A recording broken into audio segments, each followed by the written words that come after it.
ఈరోజు ఆంధ్రప్రదేశ్లో జరుగుతున్నటువంటి పోలింగ్ని పరిశీలిస్తే ముఖ్యంగా మహిళామ తల్లులు, వృద్ధులు, అదేవిధంగా యువత అందరూ కూడా పెద్ద ఎత్తున ఓటింగ్లో పాల్గొని వాళ్ళ భవిష్యత్తుని నిర్ణయించుకునేటువంటి ఈ ఎన్నికల్లో వాళ్ళు మంచి ప్రభుత్వానికి ఓటేస్తున్నారని చెప్పి నేను భావిస్తున్నాను.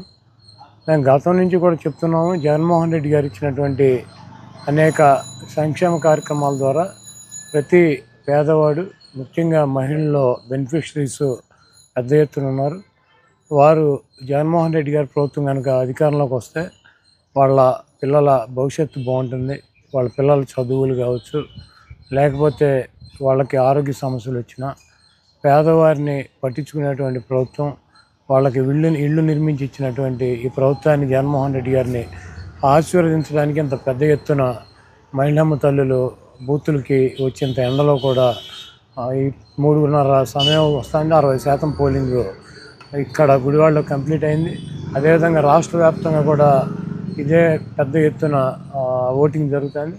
తప్పకుండా ఈ ఎన్నికల్లో జగన్మోహన్ రెడ్డి గారిని మరొకసారి ఆశీర్వదించడానికి, దీవించడానికి ప్రజలు సిద్ధంగా ఉన్నారని చెప్పి నేనైతే భావిస్తున్నాను.